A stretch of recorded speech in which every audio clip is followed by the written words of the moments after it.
Halo, Assalamualaikum. Kita berjumpa di kuliah pengelolaan air untuk pertanian. Mohon maaf hari ini kita tidak bisa ketemu langsung karena saya sedang ada di luar kota. Eh, Pertama, perkenalkan nama saya Murti Ningrum. Saya dosen di Fakultas Teknologi Pertanian. Anda bisa panggil saya Bu Tining. Untuk pertemuan minggu ini sampai dengan ujian akhir, saya yang akan mengampu untuk mata kuliah ini. Sebelum kita masuk ke materi yang lebih jauh tentang efisiensi, kemudian kinerja irigasi, saya akan memberikan sedikit review tentang cara pemberian air irigasi.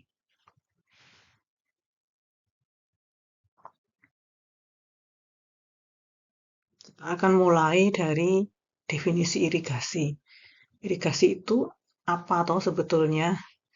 Jadi irigasi itu adalah eh, dia bisa diartikan dengan paling tidak ada dua arti besar ya. Jadi arti harfiahnya irigasi itu adalah memberikan air untuk tanaman, memberikan air untuk mengisi lengas tanah yang itu digunakan untuk tanaman.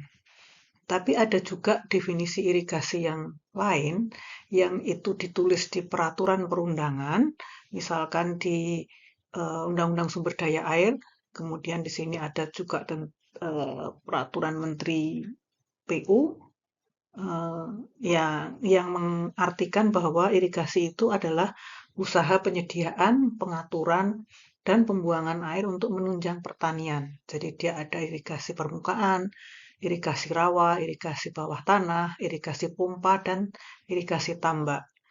Jadi kalau kita merujuk pada definisi yang pertama, maka definisi ini menunjukkan pada skala yang lebih kecil atau skala yang lebih sempit. Jadi tanaman, kemudian dia membutuhkan air dan air itu ditambahkan. Nah, tambahan proses menambahkan itu adalah irigasi. Tapi kalau menurut peraturan perundangan, irigasi itu ya sesuatu yang makro, jadi yang besar. Dia digunakan untuk pertanian dan skalanya luas kalau melihat contoh-contohnya itu. Dan aktivitasnya itu mulai dari penyediaan, pengaturan, dan pembuangan air. Jadi aktivitasnya cukup kompleks.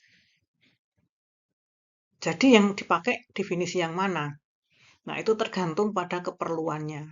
Kalau Anda memang keperluannya itu untuk skala yang tidak terlalu besar, maka Anda bisa pakai definisi yang eh, irigasi itu menambahkan air untuk pertumbuhan tanaman, whatever tanamannya. Tapi kalau sudah berhubungan dengan aktivitas pertanian yang dalam skala luas, maka definisi yang kedua ini yang bisa digunakan. Nah, kita melihat fungsi irigasi ya. Jadi, apa sih fungsi irigasi? Fungsi utama irigasi tentu saja untuk memenuhi kebutuhan air tanaman. Tapi untuk memenuhi kebutuhan air tanaman itu ada peran-peran yang diikuti tahap-tahapnya supaya dia bisa memenuhi kebutuhan air tanaman. Jadi urutannya ada yang pertama itu mengambil air dari sumber, kemudian membawa atau mengalirkan. Jadi memang irigasi itu biasanya posisi air dan posisi tanaman yang menerima air itu tidak tidak berada dalam tempat yang sama. Jadi pasti ada proses untuk mengalirkan. Itu nama yang disebut dengan conveying. Kemudian setelah sampai di lahan, dia ada proses untuk mendistribusikan, memberikan air itu ke tanaman. Nah, ini proses-proses apa diirigasi yang dia untuk memenuhi fungsi utamanya sebagai pemenuhan kebutuhan air tanaman. Kemudian dalam melakukan proses ini ada fungsi untuk pengaturan dan pengukuran. Jadi kita ingin nanti di kuliah saya yang berikutnya minggu depan, mudah-mudahan kita kita bisa tahu kenapa harus mengatur dan mengukur. Itu. Jadi ini adalah fungsi dari proses irigasi itu. Nah, sekarang kita lihat irigasi itu ada macam-macam ya, tapi kita bisa membedakannya dari proses-proses itu. Misalkan kalau kita lihat dari sumber airnya, itu ada irigasi permukaan dan irigasi air tanah. Irigasi permukaan itu jika sumber airnya berasal dari air yang nampak di permukaan. Misalnya sungai, danau, ada waduk, embung itu, airnya ada air di permukaan. Maka kita sebut dia irigasi air permukaan. Tapi juga air bisa bersumber dari dalam tanah atau air tanah. Nah, itu adalah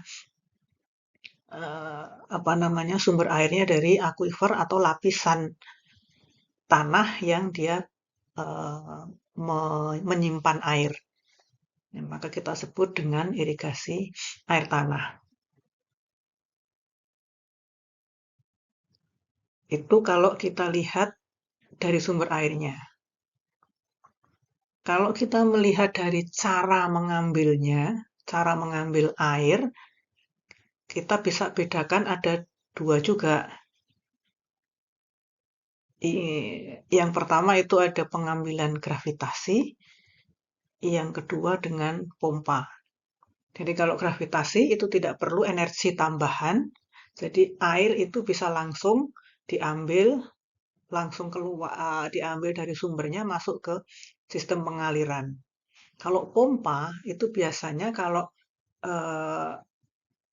sumber air itu letaknya lebih rendah daripada lahan yang diairi, sehingga perlu energi tambahan untuk mengangkat air ya, karena dia posisinya dia berbeda, lahannya lebih tinggi daripada sumber airnya. Jadi harus ditambah energi dari pompa untuk mengangkat air. Apakah irigasi air permukaan itu selalu dengan gravitasi, selalu ngalir otomatis? Ya belum tentu juga. Misalnya dia mengambil air dari sungai, tapi lahan yang diairi itu lebih tinggi, dia bisa pakai pompa. Memang umumnya air permukaan itu akan pakai gravitasi, tapi ada juga yang dari sungai itu diambil dengan pompa. Kalau dari tanah, apakah dia selalu diambil pakai pompa? Umumnya kalau air sumur, air tanah itu dipakai untuk irigasi, umumnya dengan pompa. Tapi belum tentu juga. Kadang-kadang air di dalam tanah itu keluar sendiri dalam bentuk mata air dan dia bisa ngalir masuk ke saluran dan ke lahan pertanian. Jadi airnya dari air tanah, tapi pengambilannya dengan gravitasi. Irigasi juga dibedakan dengan cara yang lain. Misalnya dari cara pengalirannya. Jadi kalau sudah diambil, dia ngalirinnya pakai apa?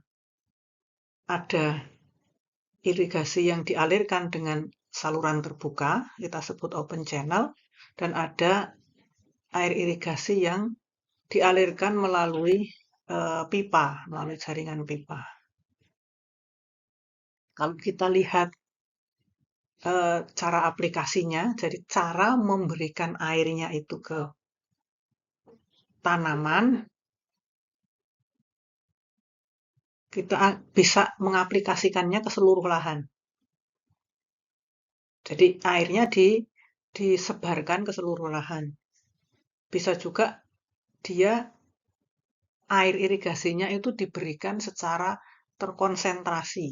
Jadi hanya diberikan pada bagian tertentu dari tanah, dan biasanya itu diposisikan di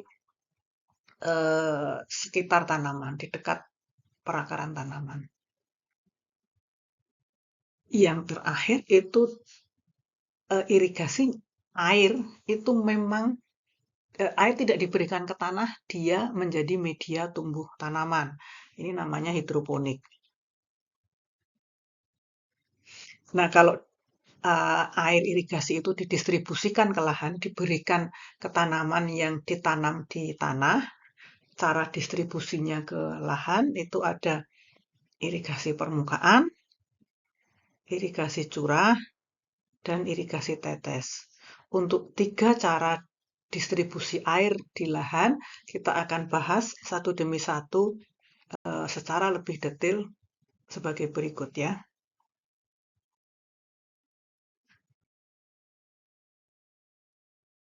Yang pertama, irigasi permukaan, atau kita bisa sebut sebagai surface irrigation.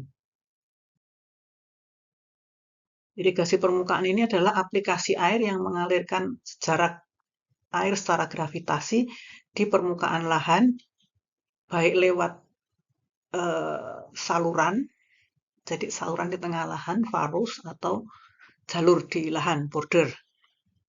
Ya, macam-macam irigasi permukaan. Yang paling umum irigasi permukaan itu adalah genangan, atau kalau dalam bahasa Inggris disebut basin, kita biasanya bilang itu sawah. Kemudian ada irigasi alur atau furrow. Biasanya yang kita perhatikan itu bedengannya, bagian yang atas. Tapi kalau dari sisi irigasi, yang diperhatikan adalah bagian yang lekuannya. Nanti kita akan lihat. Ada irigasi surjan, ini pemakaiannya sangat sempit, jadi dia di bagian selatan dari Kulon Progo, Purworejo sampai Kebumen. Di bagian lain tidak, jadi nanti kita tidak akan terlalu bahas ini. Kemudian ada juga irigasi pasang surut yang biasanya dia ada di lahan-lahan rawa di Kalimantan.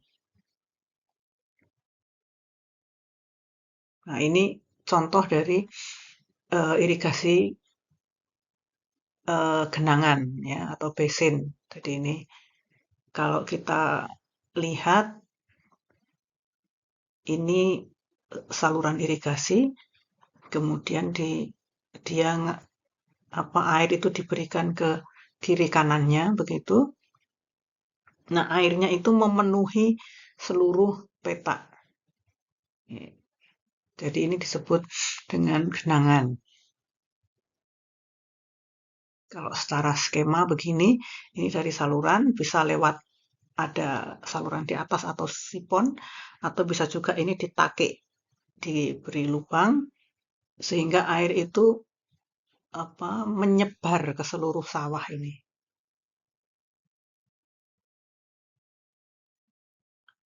Tipe yang kedua dari irigasi permukaan itu adalah furrow atau irigasi alur.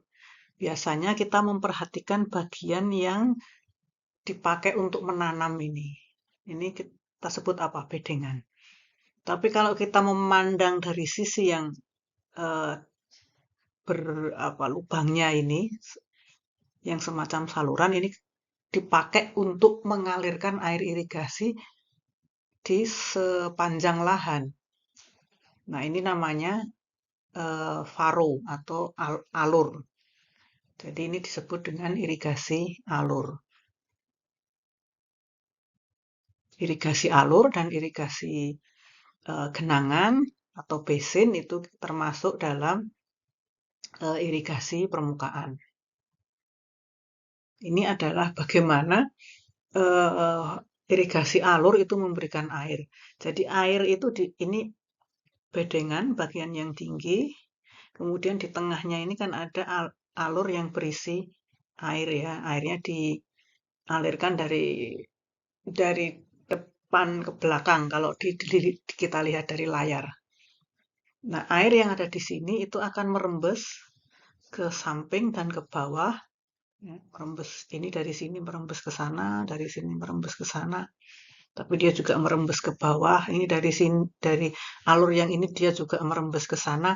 Jadi tanaman yang ada di bedengan ini dia akan kena rembesan air dari kiri kanannya sehingga air itu cukup tersedia bagi tanaman tapi tidak terlalu banyak. Jadi cuma rembesan saja.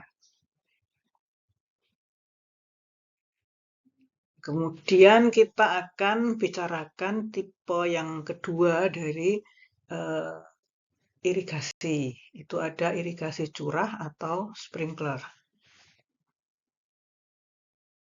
Irigasi curah itu adalah irigasi yang seperti hujan. Jadi dia curah atau sprinkler itu membuat tetesan mirip hujan yang itu diberikan ke lahan.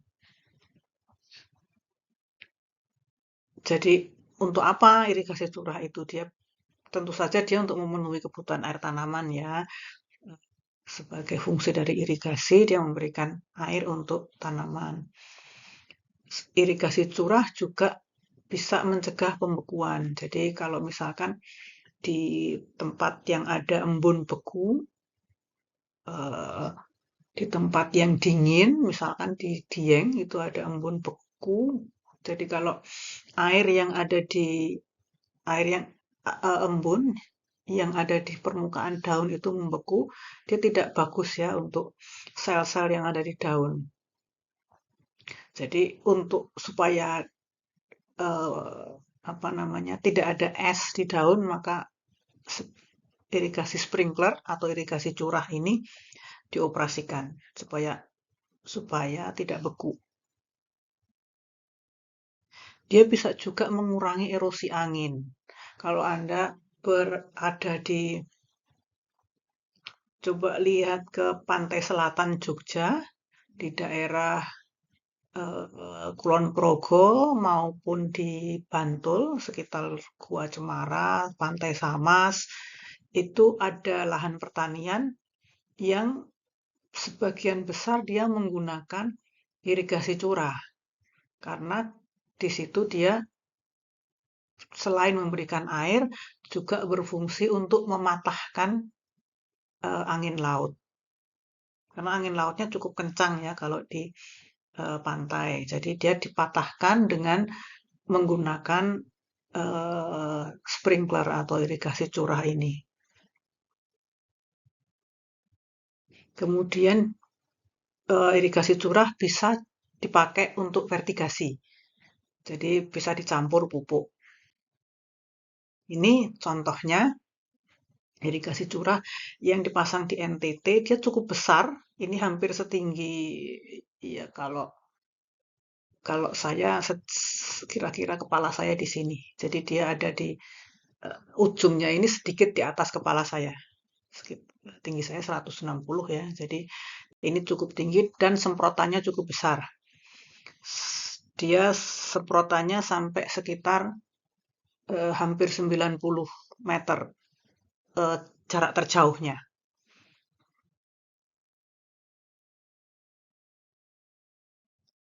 Kenapa kita pakai irigasi curah? Kenapa kita pakai sprinkler? Ada beberapa keuntungan. Yang pertama, pengukuran airnya lebih mudah. Jadi gampang diukurkan kan biasanya sprinkler pakai pipa.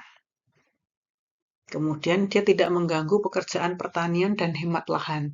Kalau kita pakai irigasi permukaan, kita pakai saluran, pasti salurannya akan makan lahan, akan menggunakan lahan. Misalkan katakanlah 60 cm atau 50 cm, tapi sepanjang lahan itu dia saluran, jadi dia ngurangin lahan. Kalau irigasi curah itu biasanya tidak, karena pipa-pipanya itu bisa dipasang mungkin di bawah tanah atau dia dipasang bisa dipindahkan. Jadi dia fleksibel. Yang jelas efisiensi airnya tinggi. Nanti kita akan lihat kenapa minggu depannya, insya Allah kita akan lihat mengapa efisiensi tinggi di irigasi curah.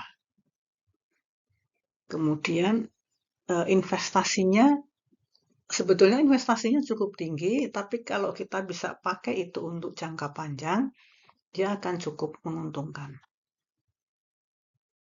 Jaringan distribusinya luas, jadi dia bisa dipindahkan. Kalau saluran kan nggak bisa dipindahkan, jadi dia di situ saja. Tapi kalau sprinkler, kita bisa pindahkan sprinklernya itu dari tempat ke tempat. Kita mau bikin tetap juga bisa, kalau mau bikin itu dipindah-pindahkan, itu juga bisa. Kalau mau lihat perkebunan-perkebunan tebu di Lampung atau di Sulawesi yang di luar Jawa, biasanya tebu itu diairi dengan sprinkler dan sprinklernya itu bisa dipindah-pindahkan. Dia apa namanya, pipanya pakai big drum gitu, pakai drum tapi yang gede banget, dan itu ditarik dengan traktor, terus sprinklernya itu akan dipindahkan ke bagian lahan yang memerlukan air irigasi. Nanti selesai bagian lain lagi yang perlu air, dia akan pindahkan. Jadi dia distribusinya luas. Kalau untuk eh, apa namanya, lahan yang sempit, misalkan untuk hortikultura itu ada sprinkler yang bisa pakai sprinkler yang lebih kecil, dan dia memungkinkan otomasi. Jadi di air hanya diberikan, sprinklernya hanya on pada saat tanaman membutuhkan air. Kapan sprinkler dipakai? Kalau lihat tanamannya, sprinkler cocok dipakai untuk sprinkler bisa dipakai untuk semua jenis tanaman.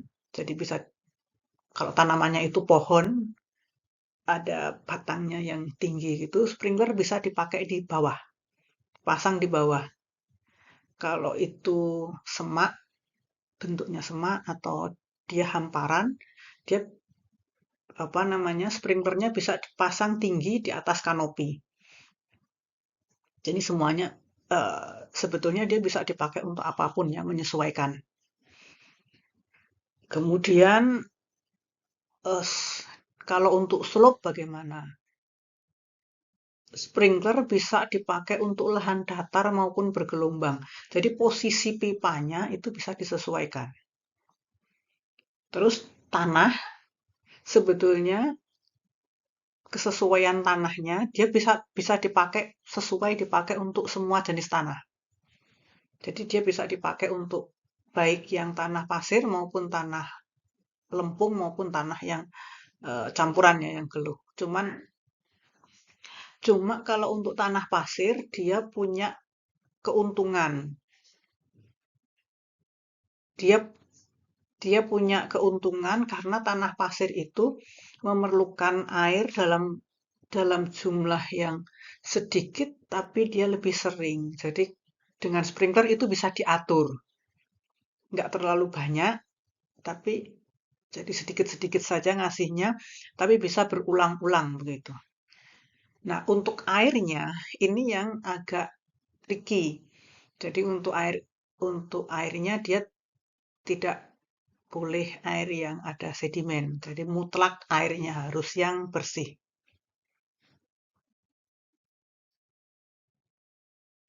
Nah, ini biasanya maaf ini nggak terlalu bagus ya komponen irigasinya. Jadi ada sprinkler, biasanya dia dari sumber air, dia ada pompa misalkan, kadang-kadang juga tidak ada pompa. Kalau kalau sumber airnya itu bisa ditaruh di tempat yang tinggi, tenaga energinya cukup, beda tingginya cukup dari toren tempat menyimpan ke lahan itu tingginya cukup, kadang-kadang nggak diperlukan pompa juga. Tapi seringkali ada pompa. Kemudian ada pipa utama atau main line. Nah, pipa utama ini dicabang-cabangkan, namanya pipa lateral. Nah, pipa lateral ini adalah tempat di mana sprinkler ini dipasang. Kadang-kadang tidak seperti ini, kadang-kadang juga kadang-kadang ada yang dari sumber air, dari pompa langsung ke lateral dan langsung ke sprinkler ada juga. Nah, ini kalau kalau ada beberapa eh, sprinkler yang dipasang dalam satu sistem, kira-kira seperti ini apa namanya komponennya. Nah, dari tipe pemasangan itu ada ada beberapa jenis ya.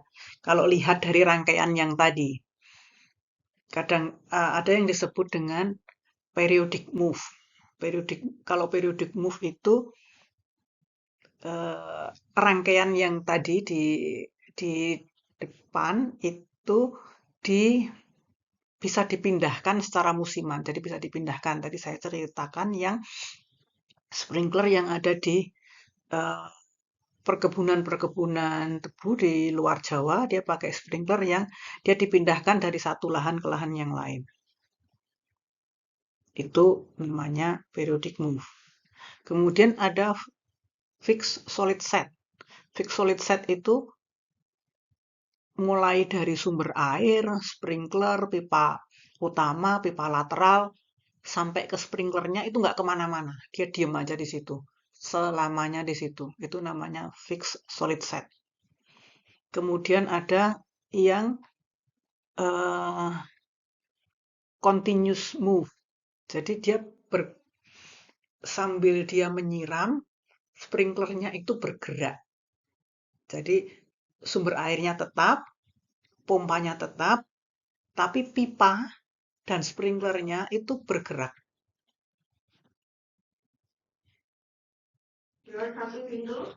Kemudian ada traveling gun.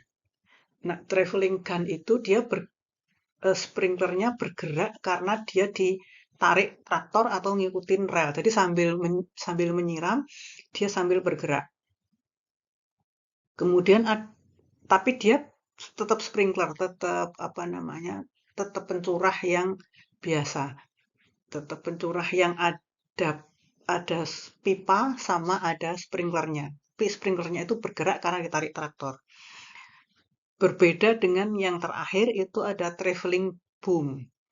Traveling boom sprinkler itu traktornya itu ada traktor atau mungkin gantry. eh, jadi traktor yang belakangnya punya tangki besar yang berisi air dan dia dari sisi kiri kanan traktornya itu ada pipa yang ke kiri dan ke kanan dan itu menyemprotkan air.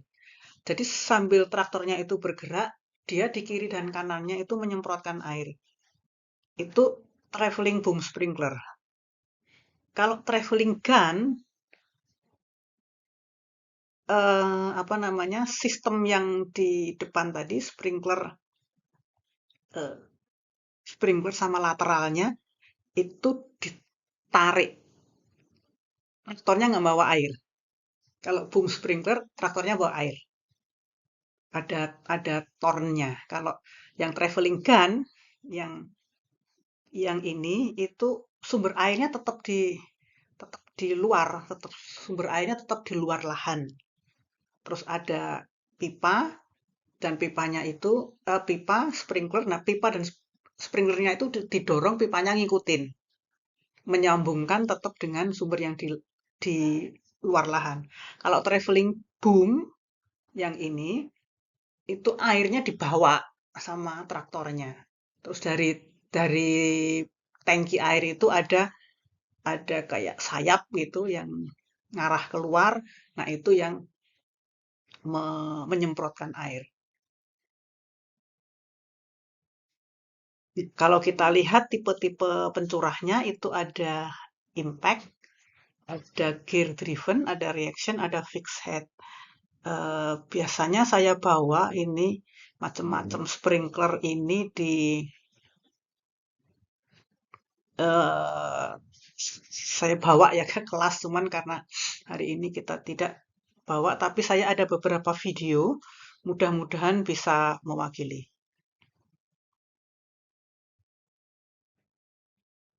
Ini adalah bentuk gear driven. Yang ini adalah impact. Coba kita lihat.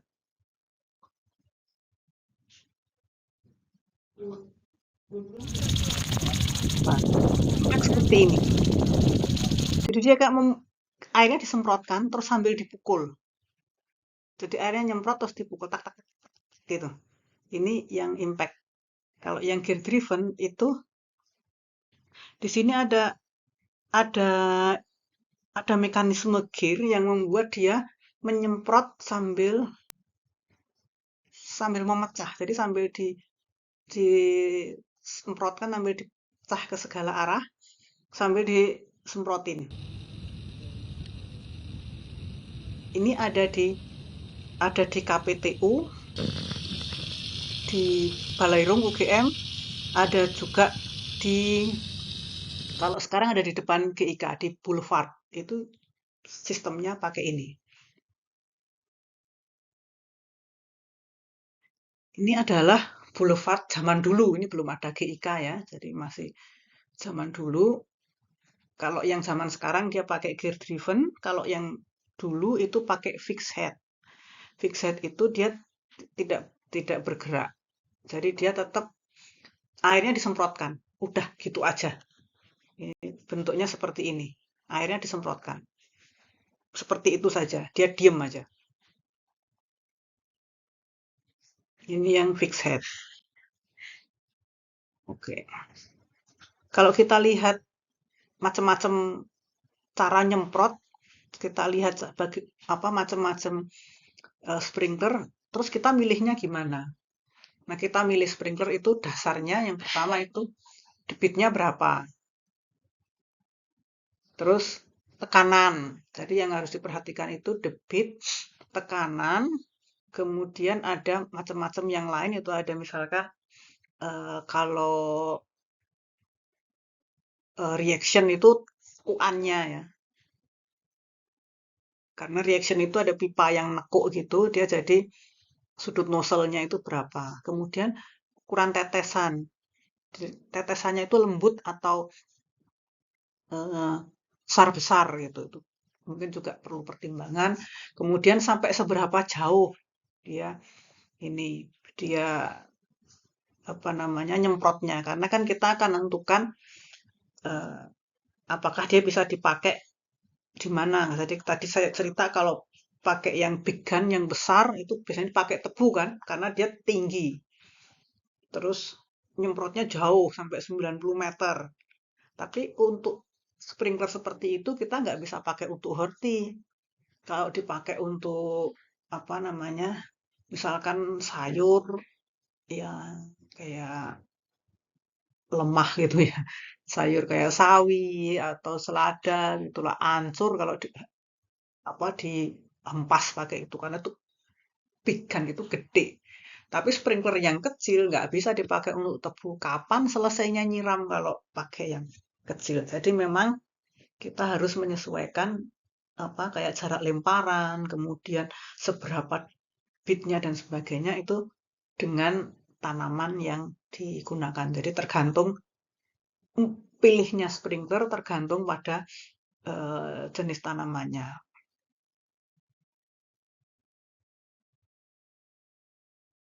Baik, kita sekarang masuk ke tipe terakhir, irigasi tetes. Kadang-kadang kita di buku-buku yang berbahasa Inggris kita temui dia diterjemahkan sebagai trickle, ada yang sebut juga dengan drip. Irigasi tetes itu apa? Jadi dia suatu sistem untuk memasok air dan bisa juga pupuk ke dalam tanah melalui pemancar. Pemancarnya itu drip. Dia netes. Kalau drip itu kan netes cuman tes tes tes gitu ya. Makanya dia disebut drip irrigation. Karena ngeluarin airnya itu lewat dripper. Nah, irigasi tetes itu cirinya debitnya kecil, kanannya rendah. Jadi dia memang dirancang untuk pelan. Debitnya kecil, tekanannya rendah. Nah, tapi itu konstan, jadi dia bisa kecil terus gitu. Nah, Kalau dari dripper, dari emitter atau dripper, dia sudah sampai ke tanah, dia lalu menyebar karena gaya kapiler atau gaya gravitasi ke samping dan ke bawah. Seperti apa nyebarnya itu tergantung pada jenis tanah, pada lengas, kemudian permeabilitas tanah sama jenis tanamannya. Jadi dia menyesuaikan juga. Nah, kapan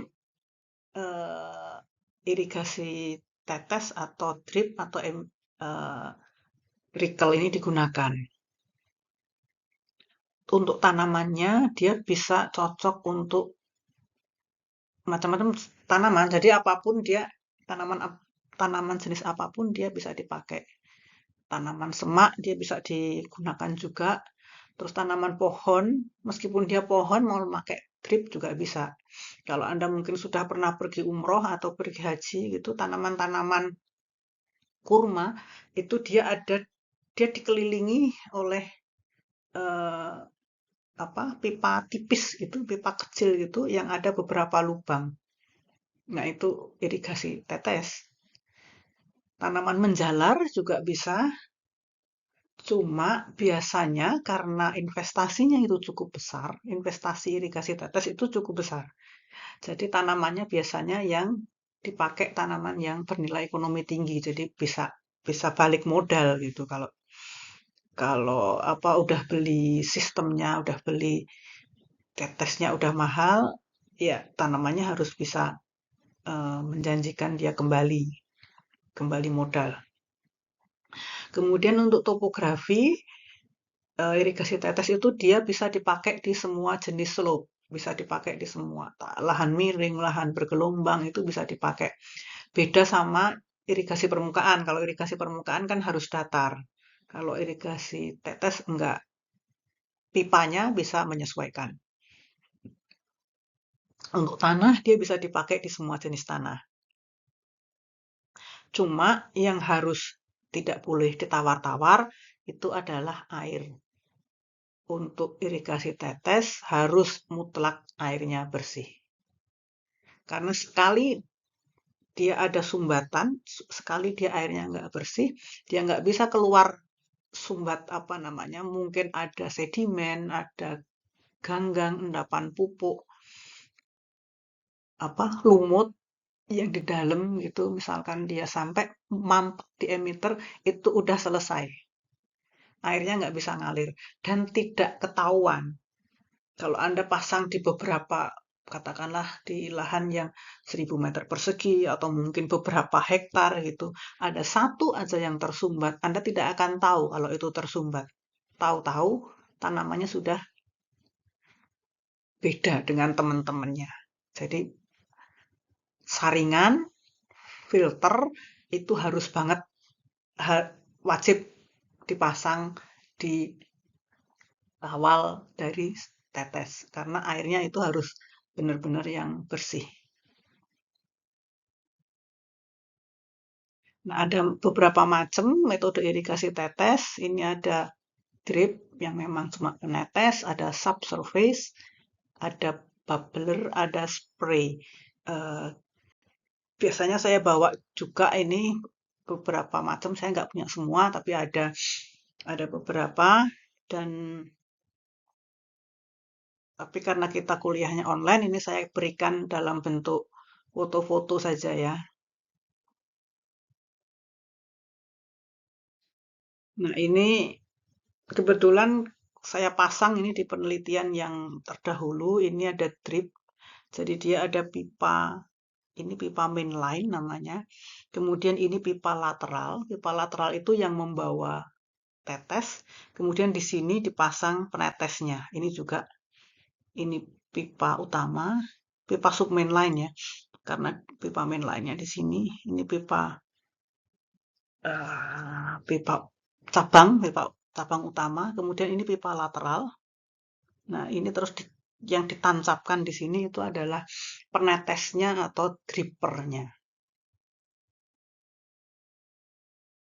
Ini yang pandangan agak jarak dekat. Ini ada subsurface. Jadi subsurface itu ini sebetulnya ditanam ya, biasanya kayak ini saya ambil fotonya di Korea Utara, Korea Selatan, di perkebunan wasabi. Sama sih sebetulnya dengan ini ada di Gunung Kidul untuk nanam tembakau. Bentuknya itu pipa begini, terus di sini ada lubang-lubangnya. Tiap jarak jarak tertentu. Bisa lubang-lubangnya itu di semua bagian, bisa hanya di jarak-jarak tertentu. Nah, lubang-lubang kecil. Di sini tempat air itu keluar. Jadi keluarnya nanti dipasin di sini biasanya ini. Dipasin di dekat tanaman di sekitar sini. Ini di wasabi juga. Ini lebih lebih dia lebih benar. Ini subsurface. Jadi biasanya agak ditanam sedikit.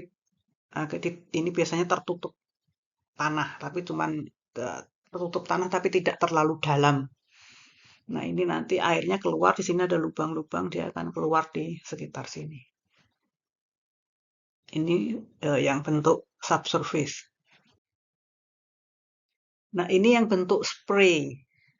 Spray atau micro sprayer itu kalau di Jogja, sekitar Jogja ini kadang disebut dengan irigasi kabut.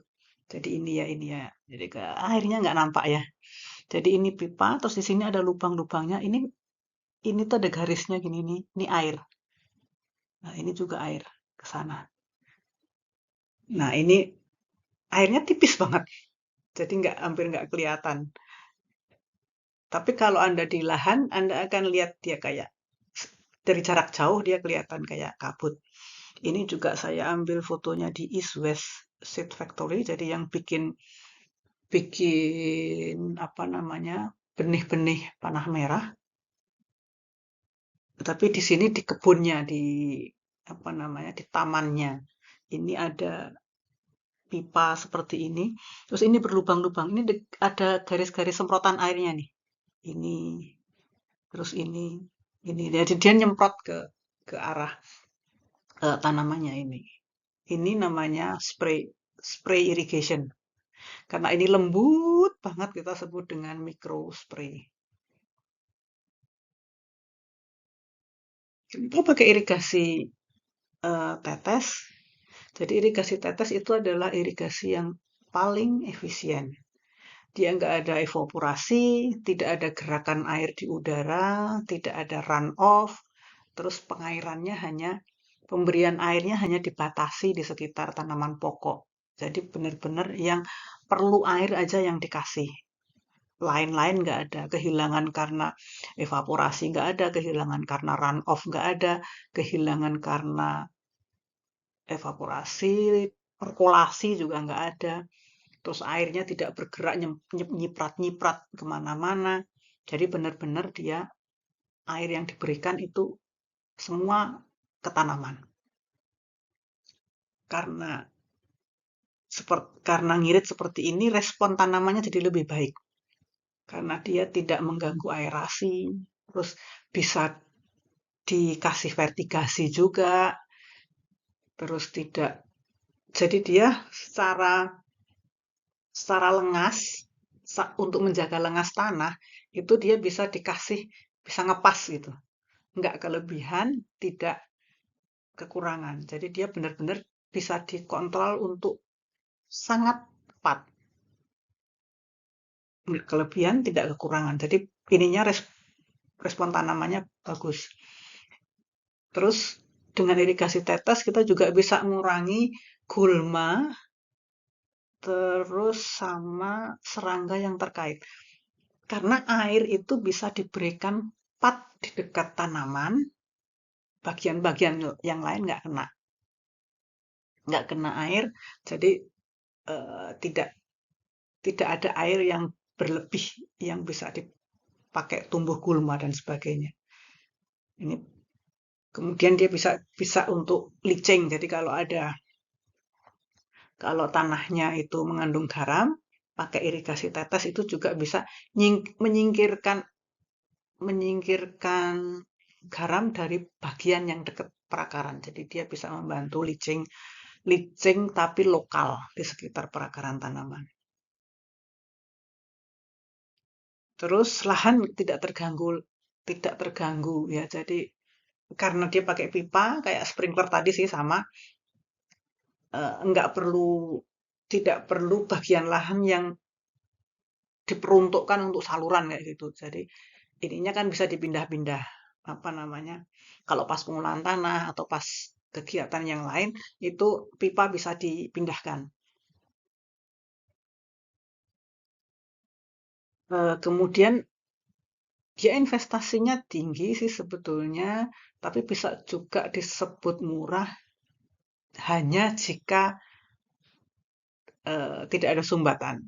Pokoknya kalau sudah tidak ada sumbatan itu sebetulnya dia umurnya panjang. Jadi meskipun dia investasinya sedikit, dia sebetulnya umurnya panjang. Kecuali emiternya ketutup. Pokoknya kalau sudah tersumbat itu udah habis, sudah tetes itu udah nggak apa sulit. Kemudian keuntungannya lagi, kalau Anda pakai mulsa, kalau Anda berbudidaya dengan mulsa, eh, irigasi tetes itu bisa ditaruh di bawah. Apa namanya pipa lateral sama dripnya itu bisa ditaruh di bawah mulsa. Nah itu salah satu keuntungannya pakai tetes. Kalau nyiramin kan nggak bisa. Dia dari atas mulsanya jatuh, airnya jatuh di atas mulsa nggak sampai ke tanah. Nah irigasi tetes itu umumnya komponennya seperti ini. Oke, ini ada dua part lahan ya, ada dua bagian lahan. Ini ini lahan yang pertama, ini lahan yang kedua. Lahan yang pertama sumber airnya itu di luar. Jadi ini lahan bercocok tanam di sini, airnya di luar. Kalau yang lahan yang kedua, ini seluruhnya ini lahan sumber airnya di tengah. Jadi dia ada dari sumber air dia ada pompa, control head, pengontrol tekanan. Kemudian ada filter juga di sini. Kemudian di sini ada main line, pipa utama. Terus ada pipa manifold, pipa cabang. Terus ini pipa-pipa lateral, pipa yang bawa drippernya. Ini kalau yang sumber airnya itu di tengah lahan, dia main line-nya itu ke ke kiri dan ke kanan atau mungkin juga ke arah yang lain.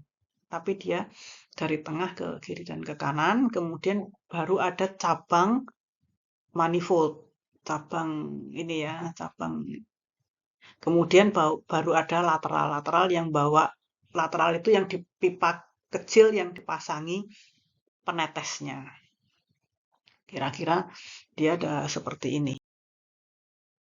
Baik, saya kira sampai di sini review perkenalan kita terhadap macam-macam sistem irigasi.